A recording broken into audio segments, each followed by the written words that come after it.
Welcome to National Discourse. Fuel scarcity has been a problem in Nigeria from time immemorial. Current affairs. We have to fix our refineries. Politics. It's interactive. You can imagine if states, the federal government and state government, say, okay, all the vehicles we're going to use all should come from a nursing or any other local manufacturer of automobiles in Nigeria. If a woman cannot build the family or her family, how can she build a nation? So it starts with the family. Well, if you talk of employment, unemployment in Nigeria is one of the indicators of socio-economic problems that we're having in the country. Let me just say it from 1960 to date. National Discourse, weekdays on NCTV. Good morning and welcome to National Discourse this beautiful morning. With me in the studio is Mr. Henry Lodam, of course, a regular analyst who's been helping out to analyze some national issues. You still remember that we are still committed to what National Discourse is all about, promoting the unity of Nigeria and, of course, trashing national issues as it affects us as Nigerians individually and collectively, still achieving the same aim. Then on the 15th of January, you know, the president had a meeting at Presidential Villa with the Benue State governor, and there's some persons like former Senate President David Mark. You have former Governor of Benue State, George Akume, Deputy Governor Benson Abonu, and the Senator representing Benue Northeast, Barnabas Gemade. And then you still have the former military governor of Plateau and Castino State, General Lawrence Onoja retired, and the Speaker of Benue State House of Assembly, Honorable Tekimber Kaimbe, and a former Senator Joseph Waku and Totiv. You still have Professor James Ayatse, among others. These are the delegations that went to meet Mr. President for a meeting yesterday concerning the Benue killings, the much publicized Benue killings that have been going on.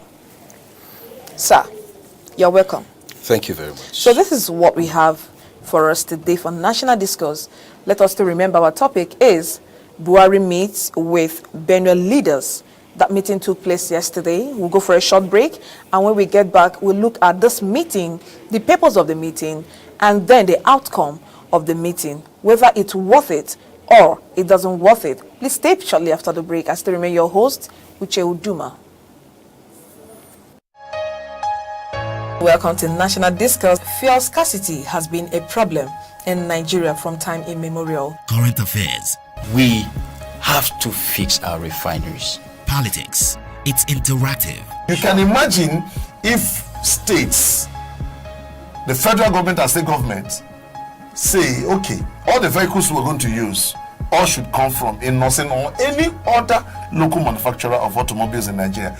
If a woman cannot build the family or her family, how can she build a nation? So it starts with the family. Well, if you talk of employment, unemployment in Nigeria is one of the indicators of socio-economic problems that we're having in the country. Let me just say it from 1960 to date. National Discourse, weekdays on NCTV. Yes, so welcome back from that short break. We are still deliberating. Buhari meets with Benue Leaders. And then, of course, we took time to enumerate the delegations, or the delegates, rather, that went for that meeting that took place yesterday. Of course, it started by 12 p.m. yesterday. Sir, the meeting, is it ripe? Is the meeting ripe? Or is it that it should have taken place long ago? And what is actually the aim or the purpose of this meeting? In what direction is this meeting intended towards? First of all, I would like to congratulate the president for calling for such a meeting. And for the first time in his tenure as president, he's giving an attention, a small level of attention to this very, very unfortunate situation that we find ourselves in. I expect that after swearing an oath of office as president, the first day he became our president officially on May 29th, I thought the president would have, after swearing an oath, that he will protect our lives and our properties and everything for every citizen of Nigeria. I thought that the first time he hears something like this, he would first of all come on air and condemn the killings and pledge to do something about it. Okay. And I thought that I would see action, and so that any further occurrence would be forestalled. But the president never came for once on air, for once, to say condemn such actions. He condemns this, and he feels that it's rather unfortunate that his citizens lost their lives in the hands of some gruesome murderers who just want to take life, right? So I expected that the president would have, come on air first to say he doesn't like what happened and he's not in support of it, and that he wants to fight it so that he won't lose his citizens anymore. Okay. We saw cases where there's a little, issue. You see 10,000 soldiers are sent, here and there.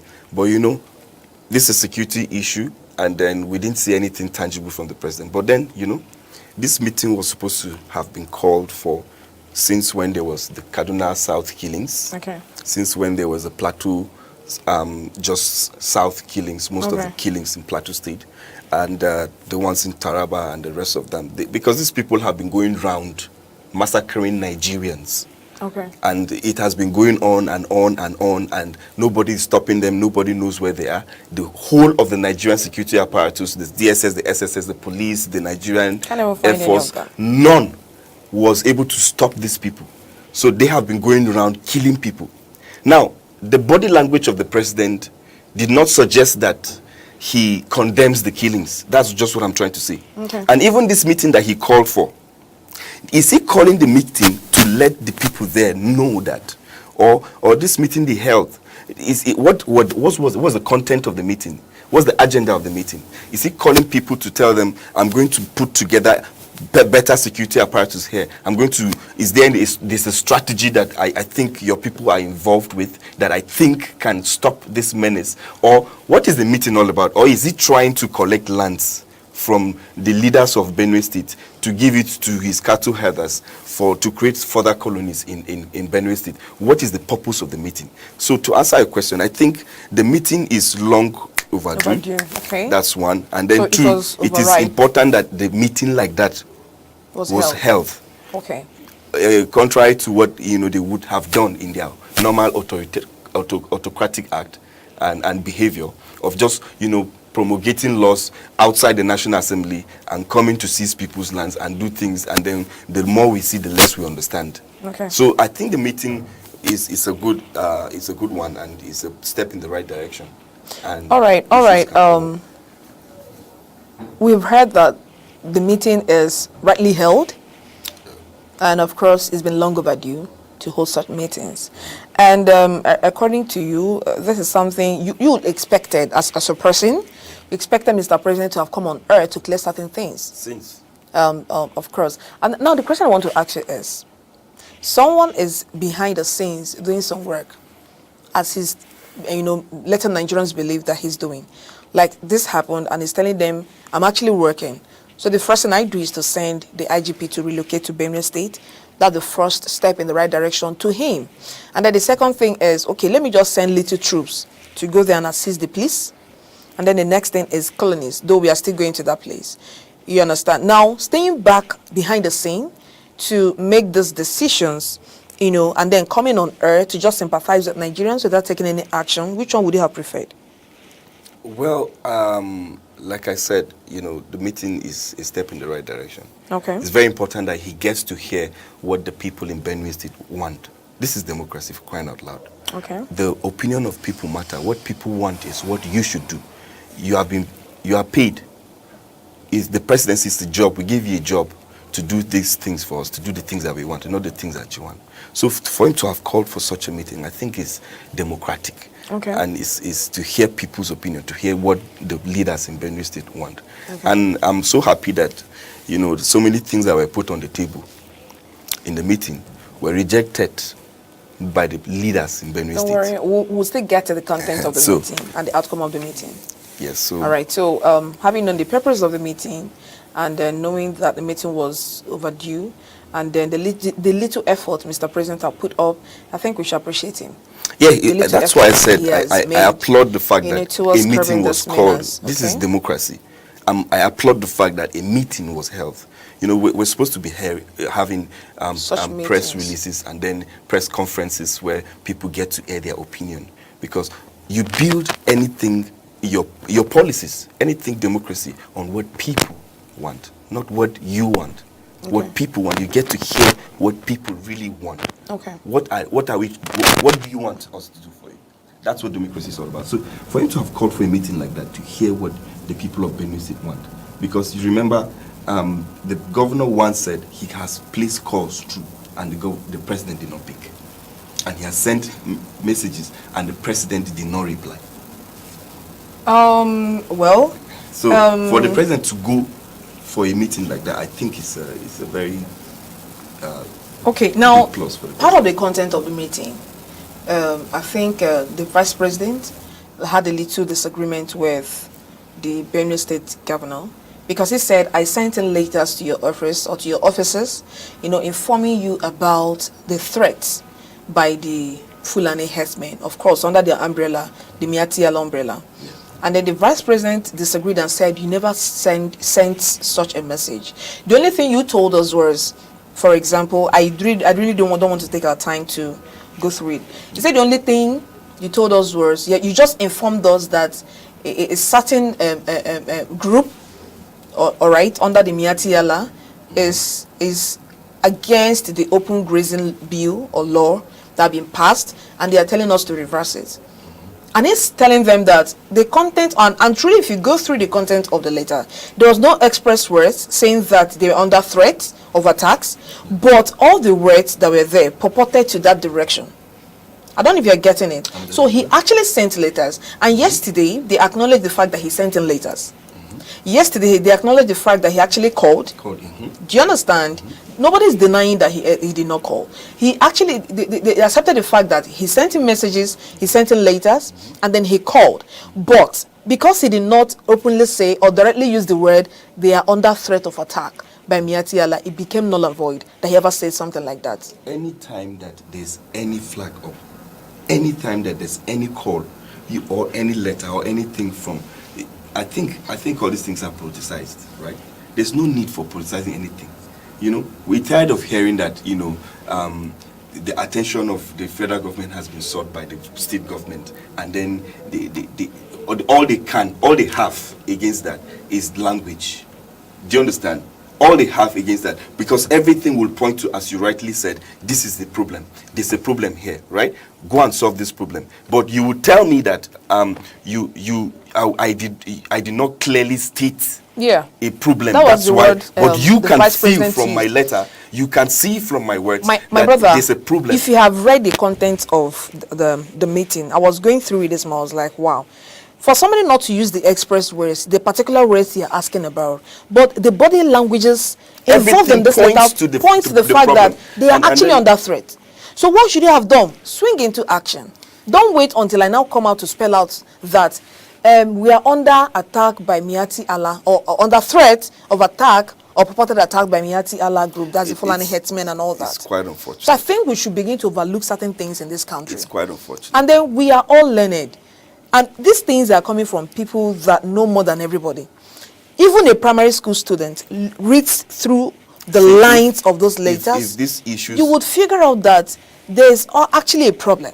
These people were actually under attack. whenever life and death issues come to my table as a political leader, I should treat it as priority, however busy I am. As urgent as Even if possible. I don't understand it, I should. This what is called communication. Okay. I should communicate and say, what are you trying to say here? Do you understand? But we are not getting a reply. Neither are we getting any, like, we don't get what you're trying to say. There's nothing from the federal government. So what are they trying to say? Well, back to the content of the outcome rather of the meeting. I want us to dwell away from the content of the meeting because it was just filled with disagreements from here and there. You said this, you never said that, and all that. So now, one of the purpose of the meeting from Mr. President is to beg the Benue State government to please accommodate the Fulani herdsmen. That's a very, very, very unfortunate And situation. then the question is, a state government that you give power to promulgate their little laws or legislation took their time through the House of Assembly. They went through the process of passing a bill, and it was openly debated, and then it was passed to law. Now, a certain group of people wakes up, that are not even part of the state, wakes up to say, no, reverse this law, or else you will not have peace. I really don't want to go there, what federal government did, whether they swung into action or not. What I want to dwell on is, people came up to say this, and everybody kept quiet, no problem. And they went on and carried out whatever thing they had in mind to carry on, like twice, and nothing happened. And then our president is coming up to say, I don't want this to happen again. Please, I'm begging you to accommodate your other Nigerian brothers in your state. You see, like, that's why I said, in as much as we applaud... Are we serious? In as much as we applaud the fact that there was a meeting, right? What is the body language of the meeting? Like I told you, the first thing we're supposed to see from Mr. President is to understand his body language. Where do you stand? If he had come out with a video first to tell us, these people have done the wrong thing, even though they are my kinsmen, and I'm against what they did, would have understood that, okay, the president felt the pain of the people who died and the pain of those who lost their loved ones. And this is an attack, right? Now, we didn't see that. We just heard he called for a meeting, and in the meeting, he's trying to advocate for the creation of colonies. Pleading. Yeah. He wants people in their states we are one Nigeria, to accommodate these same killers without recourse to anything. There's nothing like they're going to face the wrath of the law. They are murderers. They have committed crimes against the federal government of Nigeria. Let me just against shock the you. Constitution of the Federal Republic of Nigeria. Let And me then he shock doesn't you. care about it. As the custodian of the Constitution, what he did is wrong.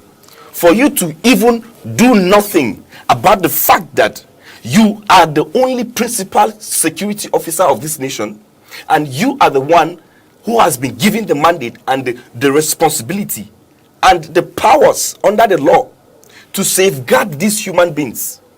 People died, and then some groups of people came and claimed responsibility publicly, and you didn't say anything about it.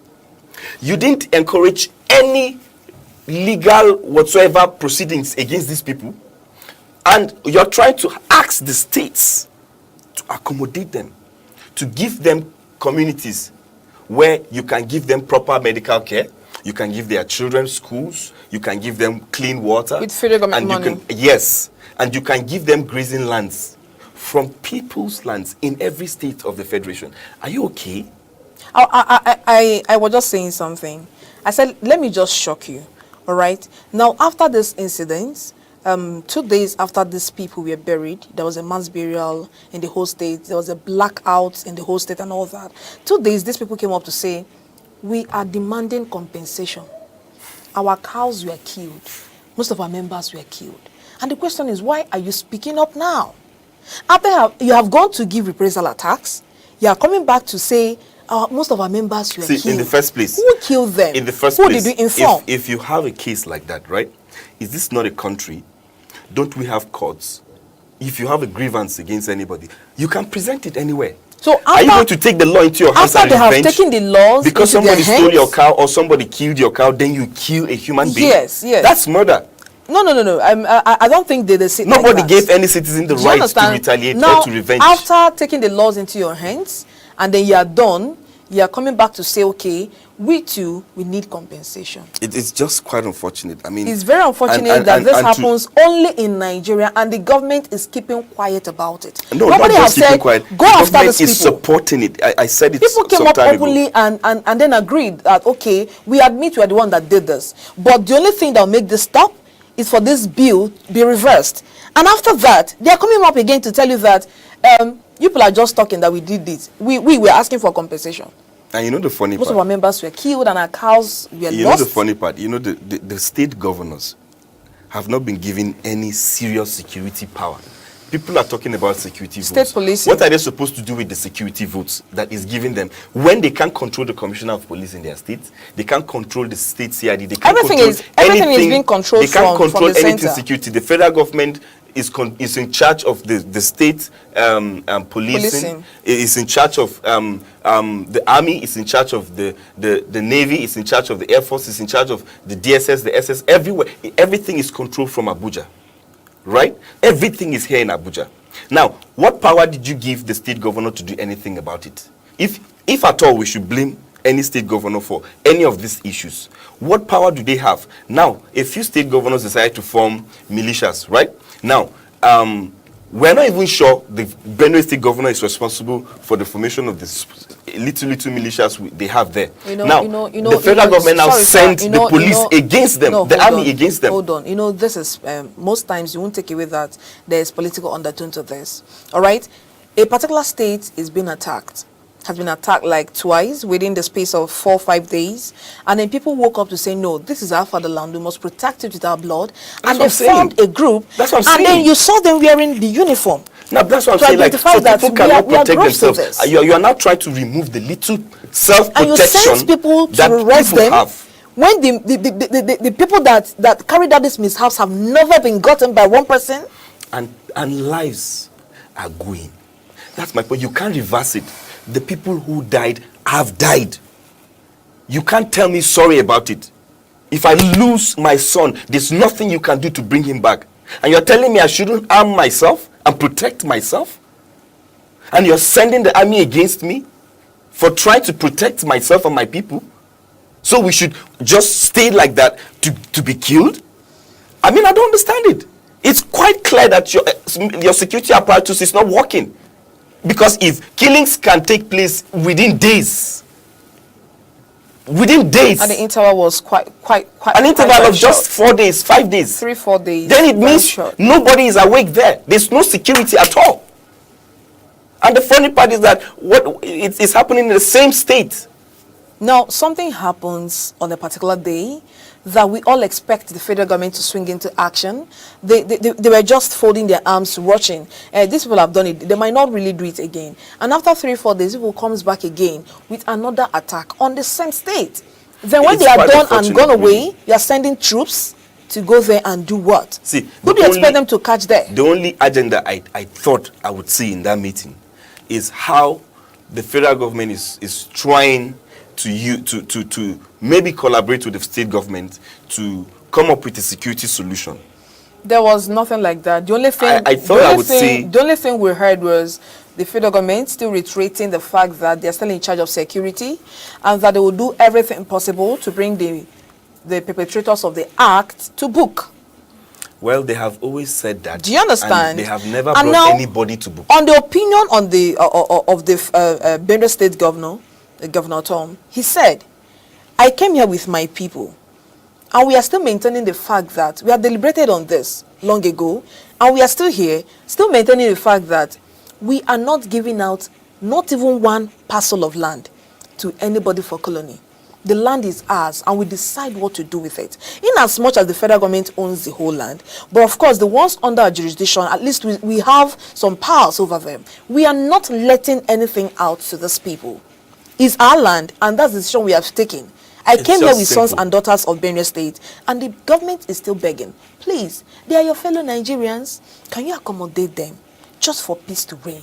You see, What are we saying? You see, if these people were some peaceful people, right, and if truly they have been living amongst us, right, and we have never really chased anybody away, and we accommodate everybody. I'm talking about every state in Nigeria. There's no state you will go that you will not find either Hausas or Fulanis, right? Now, we have in our hands a case of serious terrorism going on in the name of Fulani herdsmen, right? These people that are doing these killings, are they actually Fulani herdsmen to start with? Are they Fulani herdsmen? And do they have cattle? And if they have cattle, how can they commit such crimes and run away with their cattle? Is it possible? So if they are saying that their cattle were killed, where is the cattle? Why are you staying here and then killing here? Then you move there and you kill there and you say that your cattle. Each time you are saying your cattle. Where is it? Where is the cattle? I think it's a cover. Where is the cattle? The truth is, this was how Boko Haram started, and it was actually overlooked by everybody, including the then federal government. Then it was like, look at these people; they are not serious, but they actually did what they did. Held the government hostage. Now look at the video that Shekau released yesterday. Right now, it's so funny. Nobody even knows who's releasing what. He released the video and he told them, I'm alive, see me. People say they have killed me, I've not done anything. I am still the person standing. And then he paraded some group of people he called Chibok girls. And the funny part is that the same Shekau that has been killed by the federal government since it's still coming out. Federal government said they've tactically defeated Boko Haram. Or technically defeated them, and they are still surfacing. If you go through that video very well, you will feel so sorry for this country. And then we have not tackled that yet. And then another group is emerging, and we are petting them at the back. Look at what happened down there in the east. People came up and they are doing their peaceful protest. It was never on record that they killed one person, but you sent people, the army, to go there and do the Operation Python dance, and then they silenced everything and even ended up killing people. Within a week. Everything died down. Everything died down within a week. From the center right here from Abuja down to the east. Now this is Benue State that is just in our mouth. Yes. Is it that we've lost control of our powers? And then people have committed heinous crime, and you're petting them and begging other people, please, can you accommodate them? They're just Nigerians like you. You see, what are we doing? You see, the issue is this. You see, I told you before that we're looking at the body language of the presidency, right? What is the president trying to achieve? Where are they going unity. To with all this? He's trying to achieve unity. And one Nigeria. And truly, is there any effort to safeguard the lives and properties of these people? What is the purpose of that meeting? Truly, is it a campaign? Is he trying to go around now, trying to create campaign amongst the state governors to allow his people to build colonies for them there? Is that the purpose where they had the meeting? Or are they trying to create tension everywhere so that they will come up and say the solution is for us to build cattle colonies for these people? That they will stop killing after the cattle colonies have been created? This is what the group have been saying. They said, okay, so that just will not work for us. That just means that all that they are trying to achieve with all these meetings is just a campaign in order to allow them build colonies. And the truth is that we've been having some contrary views or contradicting opinions. These people came up and said, I think I had one of them on set. He said that this is his culture, all right? And that their culture, they know, is that they don't stay in one place. So even the colony thing will not work. Because the colony thing is going to restrict you to a particular place and area. And this people is not in their character. Fine, it's not in their character. Now their culture is to move around with cattle. They will certainly continue to move from one place to another.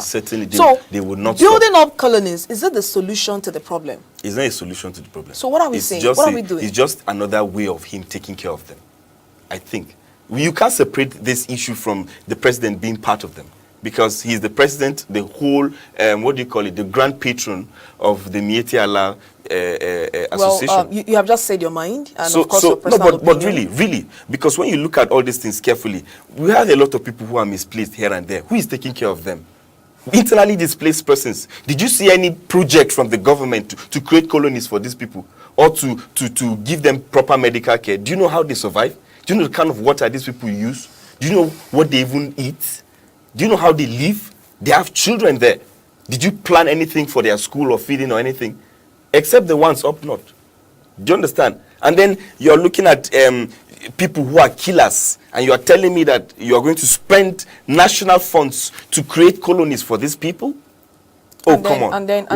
Whatever it is, even, okay, they are Nigerians, right? Okay, let's assume they are Nigerians and they deserve federal attention. Everybody deserves federal attention. So how about these people that are being killed? How about the farmers? How about their families too? Do they have better medical care? The Benue State governor mentioned something yesterday. He said over 60 people have been displaced, not the ones that died. And But they are not going to say anything about these displaced people. When government is coming up to tell you 60, you know there is more than that. Over 60 people have been displaced. And then he asked Mr. President, what is your plan for them? And then Mr. President was still begging on, please, can you accommodate your fellow Nigerians for peace to reign? And then, you know, there's something we've been saying in the studio ever since the start. We said cattle rearing is a private business. It's a private business. It's as good as poultry farming. And I'm tired of anybody saying that these people Do you are understand? poor, they can't buy lands, they can't do this, They are helpless. The cattle does not belong to Nigeria. No, but sorry, do you know how much one cow goes for? Yeah, over 100,000. So how are you telling me that these people cannot buy lands? How are you telling me that they cannot afford medical care? How can you tell me that these people cannot pay their children's fees when these people own 100 cattle, 200 cattle? A herd of 200 cattle. So how can you tell me that they can't survive or they can't help themselves? These are rich people. How did they buy these guns? Everybody in Nigeria knows that an AK-47 goes for 75,000 naira. How did they buy these guns? How did they buy the ammunitions? Who gave it to them? So you can't tell me that these people are helpless. It's not possible. You know, the truth is that the real herdsmen you see walking about the cattle are not the real owners of these cattle. Sometimes they are not, sometimes they are. I'm coming. What we expect the federal government to do is, you know, get the herdsmen, let them fish out the real owners of the cattle. Are you telling me that the real owners of the cattle cannot buy land? No. That is, I'm actually going there. I'm saying if they're looking at these people the way they look, their appearance, and they know they are not the owners of this cattle, because of that, they can't buy the land. Now, the owners of these cattle, can they be brought to book? Who are the owners of this cattle? Because you can't tell me that I invest over ₦1 million into something and I won't give you what it takes to protect it. They're actually the ones supporting those people, giving them arms to protect the lives of the cattle that they have. So the federal government should have taken a bold step to say the owners of this cattle should be fished out. And then again, you know, like I said, you know, this is a crime that has been committed. It's a huge matter that people's lives are lost, right? We can't just have such a criminal case. It's a case against the federal government of Nigeria. It's genocide. So we can't have such a case and then people are this careless about it, or the government is this careless about it. You cannot just sit down and tell me you can't say anything about this huge thing, and all you can do is to call for a meeting and ask for the creation of cattle colonies. Is that the solution? Is that the best you can do, really, as a president? And you are trying to ask us for our vote again in 2019, like for real? Let's not go into politics seriously. No, but seriously, if this is the kind of, if this is the level of security that you can afford Nigerians, and we're not trying to say, okay, everything started in this because Femi Adesina came up with a video to try to tell us that, okay, this thing, all he was trying to do was to disengage the activities of these people from the presidency. But everybody knows that everything escalated now. These people started moving everywhere. They started using overhead bridges with their cattle. They started roaming into people's compounds with their cattle because they know that they have a president now. You understand? So I think this issue, you can't separate the two of them. It's partly politics, and this man is trying to use his position to favor a few people in this country. And I think it is wrong. Aside politics, we'll go for a short break. When we get back, we'll look at other factors that have necessitated the creation of colonies in Nigeria for Fulani herdsmen in all the 36 states of the Federation, including the Federal Capital Territory. Please, we'll be right back. Stay with us. Welcome to National Discourse. Fuel scarcity has been a problem in Nigeria from time immemorial. Current affairs, We have to fix our refineries. politics, it's interactive. You can imagine if states, the federal government and state government, say, okay, all the vehicles we're going to use, all should come from a Nosin or any other local manufacturer of automobiles in Nigeria. If a woman cannot build the family or her family, how can she build a nation? So it starts with the family. Well, if you talk of employment, unemployment in Nigeria is one of the indicators of socio-economic problems that we're having in the country. Let me just say it from 1960 to date. National Discourse, weekdays on NCTV. You're welcome back from that short break. Before we went for that break, we are looking at the factors that necessitated the creation of colonies by the federal government, of course, in favor of the Fulani herdsmen in every state. You know, looking at this, Mr. Henry, it looks tasky and demanding. Like you're telling every state, bring out some parcels of land for these people. And we all know the history of the Fulani people. By the time they get into a place that the federal government gives them the power to, the next thing they will start looking for how to create a state of their own. Not really the colony now. They're looking at how to create, you know, a state of their own. Let me just use the word. Now, imagine in Edo State, for example, in the colony of Fulani herdsmen, an emir emerges. Where you have a traditional ruler in a place, you have an emir in a place. You can never separate these things from political undertones here and there. And the truth, we all know that, you know, these people are domineering. Once you give them a little, you know, inch, they take a mile, you know, and soon, like you said, you start hearing about emirs and maybe an extension of a sultanate in different parts of the country. You can't separate all that. And then truly, when you look at the Constitution of the Federal Republic of Nigeria, everybody has a right to live anywhere they want in this country. Nobody can stop you. You want to buy a land, if the landowner agrees, and you can set up your ranch or whatever you want to set it up, or you can build your house and live.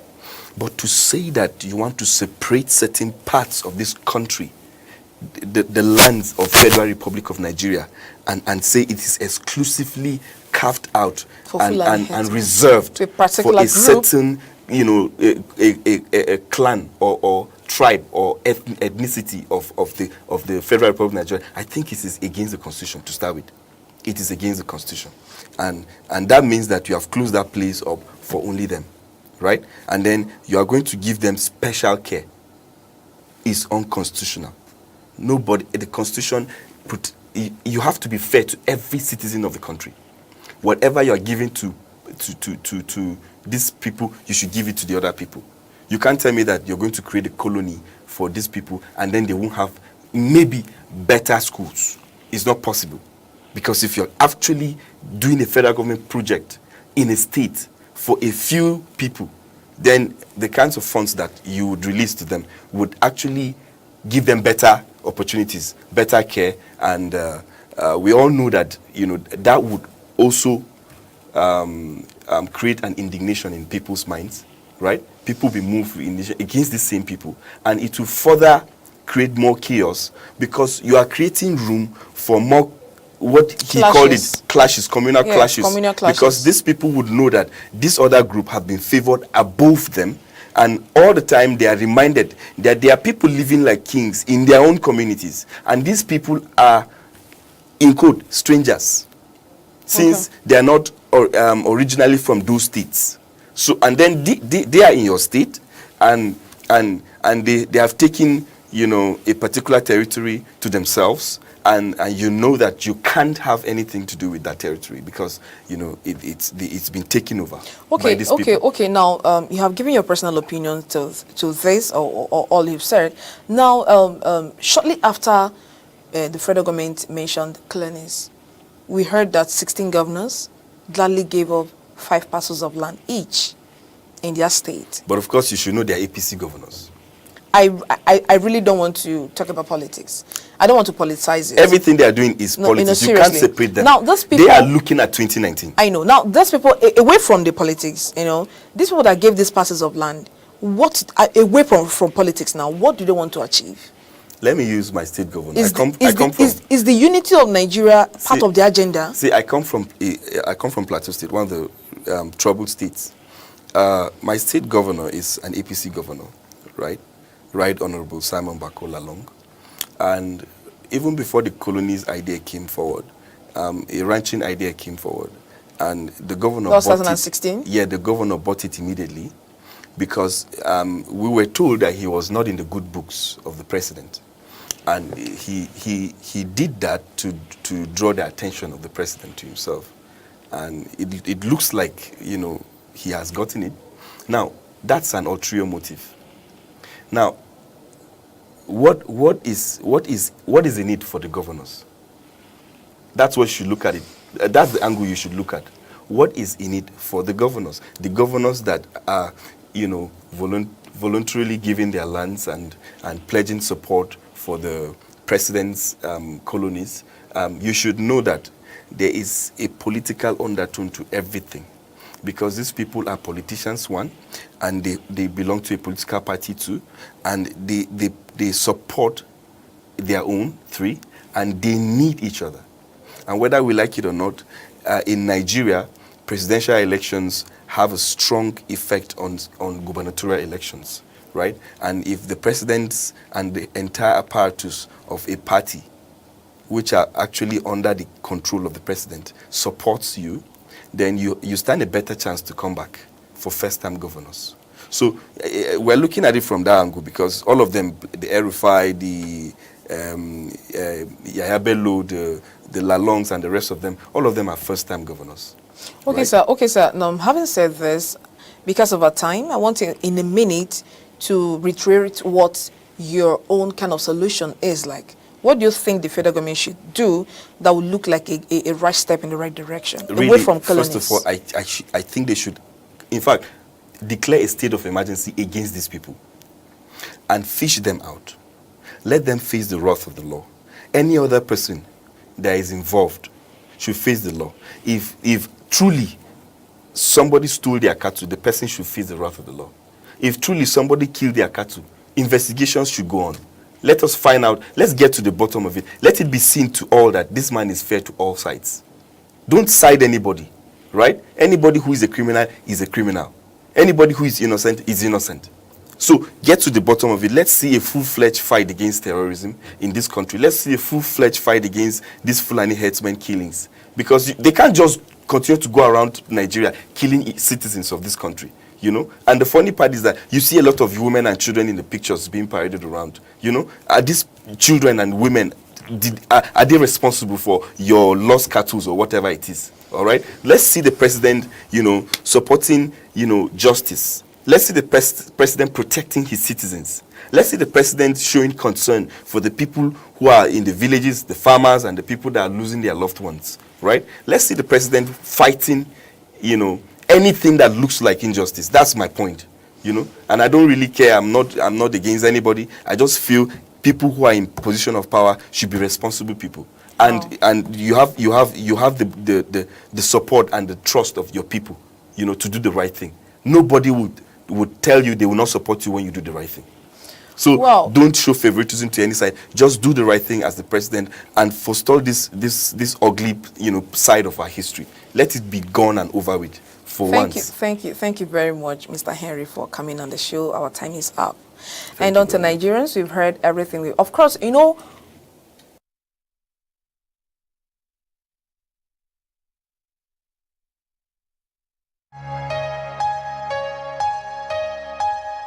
welcome to National Discourse. Fuel scarcity has been a problem in Nigeria from time immemorial. Current affairs.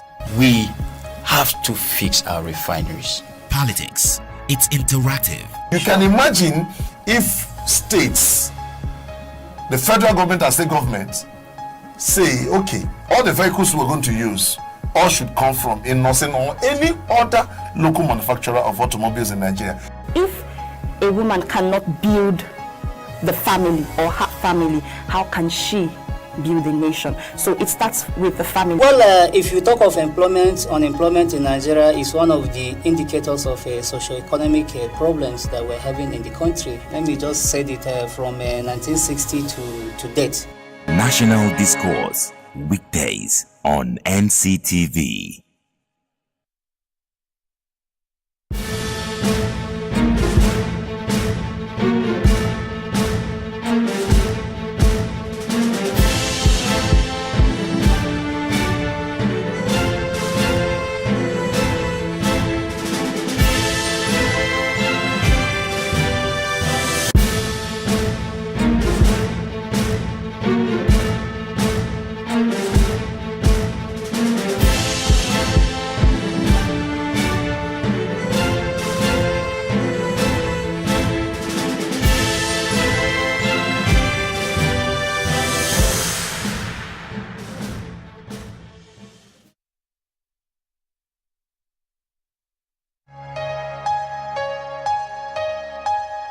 Welcome to National Discourse. Fuel scarcity has been a problem in Nigeria from time immemorial. Current affairs. We have to fix our refineries. Politics. It's interactive. You can imagine if states, the federal government and state government, say, okay, all the vehicles we're going to use, all should come from Innocent or any other local manufacturer of automobiles in Nigeria. If a woman cannot build the family or her family, how can she build a nation? So it starts with the family. Well, if you talk of employment, unemployment in Nigeria is one of the indicators of socio-economic problems that we're having in the country. Let me just say it from 1960 to date. National Discourse. Weekdays on NCTV. You're welcome back. And then we said everything we said today, we as Nigerians have taken heed to it. And then Mr. Henry has done justice to this topic and has given his personal opinions to what he feels is the right thing, is the right step in the right direction for federal government to do. He's talking about bringing the people responsible for this to book, and then before you talk about how to compensate anybody, that is, if there's anybody to compensate To be it. compensated. And then you're talking about justice, and then the simplest definition of justice in Nigeria is fairness. And you're talking about fairness to every religion, fairness to every ethnic group, fairness to everybody regardless, provided the person is a citizen of this country. No ethnic group, no culture should be neglected for whatever reason. So we are calling on the federal government and, of course, the umpire, Mr. President, to look into this and look at how to be fair or to do justice to every particular person, regardless religion, regardless ethnic group, and where the person is coming from. And, of course, this is where we cut the curtain on National Discuss this morning. I still remain your host, Uche Uduma. Thanks for watching and listening to us this beautiful morning. Please have a good day.